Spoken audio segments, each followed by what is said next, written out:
નમસ્કાર મિત્રો, આજના વિડીયોમાં તમારું સ્વાગત છે। સત્રાંત પરીક્ષા 2023 તેમાં ધોરણ 3 થી 5નું પેપર પૂર્ણ થઈ ગયા છે અને ધોરણ 6 થી 8ના પેપર ચાલી રહ્યા છે, જેમાં આવતીકાલે સોમવારે ગણિત વિષયનું પેપર છે। તો ગણિત વિષય અને ત્યારબાદના અન્ય વિષયની જે પરીક્ષાઓ છે એ લેવાઈ જાય ત્યારબાદ પ્રાથમિક શિક્ષકો તે પેપર જોવે છે અને તે પેપરના માર્ક્સથી પરિણામને બનાવે છે। તો પરિણામ બનાવવામાં કઈ કઈ માહિતી આપવાની હોય છે તેની આજે ચર્ચા કરશું। વિડીયો પૂરો જોજો જેથી કરીને તમને પૂર્ણ માહિતી મળી જાય। તો ચાલો આજના વિડીયોને શરૂ કરીએ।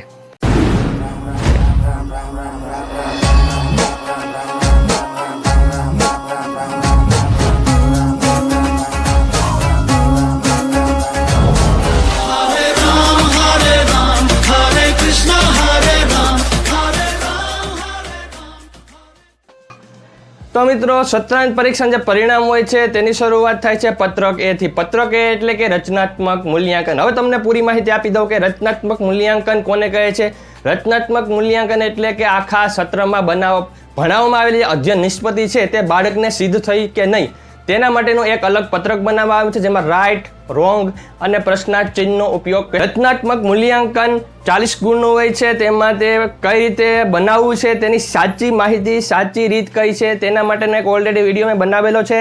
આઈ બટન ઉપર ક્લિક કરીને તમને વિડીયો જોવા મળશે। તો મિત્રો, આ રીતે 40 ગુણ હોય છે પ્રથમ સત્ર અને દ્વિતીય સત્રમાં રચનાત્મક મૂલ્યાંકન જે અધ્યયન નિષ્પત્તિ આધારિત હોય છે ત્યાં કરે। હવે જે 40 ગુણ હોય છે તે સત્રાંત પરીક્ષામાં જે લેખિત પરીક્ષા હોય છે તેના હોય છે। હવે પેપર હોય છે 80 ગુણનું હોય છે, પણ તેના જે અડધા કરવામાં આવે છે અને 40 ગુણ તેમાંથી લેવામાં આવે છે તેનો પણ એક વિડીયો મેં બનાવેલો છે ઓલરેડી, તે તમને આઈ બટન ઉપર મળી જશે। ત્યારબાદના જે 20 ગુણ છે એ તમારી સ્વ અધ્યયન પોથી બાળકે જે બનાવી છે પૂરા સત્ર દરમિયાન તેમાંથી તે 20 માર્ક આપવાના હોય છે। આમ સત્ર દીઠ 100 માર્ક હોય છે અને બંને સત્રના થઈને 200 માર્ક થાય છે એક વિષયના। એ રીતે ટોટલ 7 વિષય હોય છે: ગણિત, વિજ્ઞાન, સામાજિક વિજ્ઞાન, હિન્દી, ગુજરાતી, ઇંગ્લિશ અને સંસ્કૃત।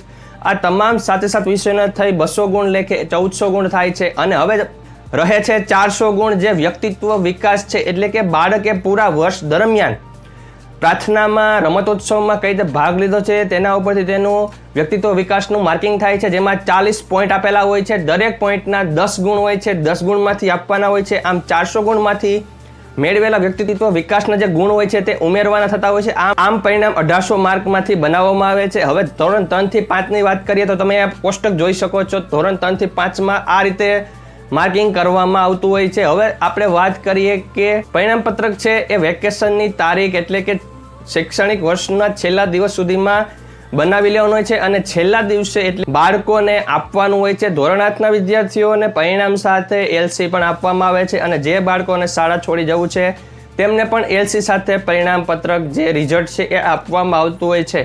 મારા શાળાના વિદ્યાર્થીઓ છે તેના માટે એક સરસ મજાનો મેં વિદાયનો વિડીયો બનાવેલો હતો, તે તમે આઈ બટન ઉપર મળી જશે। તો વિડીયો સરસ છે અને મને ખરેખર વિડીયો બનાવી બહુ મજા આવી અને આખા વર્ષ દરમિયાન અમારી જે યાદો છે તે તેમાં સંગ્રહિત કરેલી છે।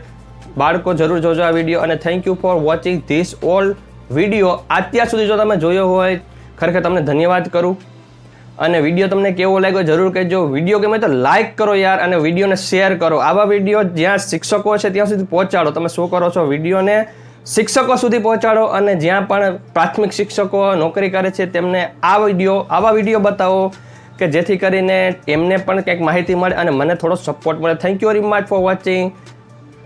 સબસ્ક્રાઇબ માય ચેનલ એન્ડ જય શ્રી કૃષ્ણ।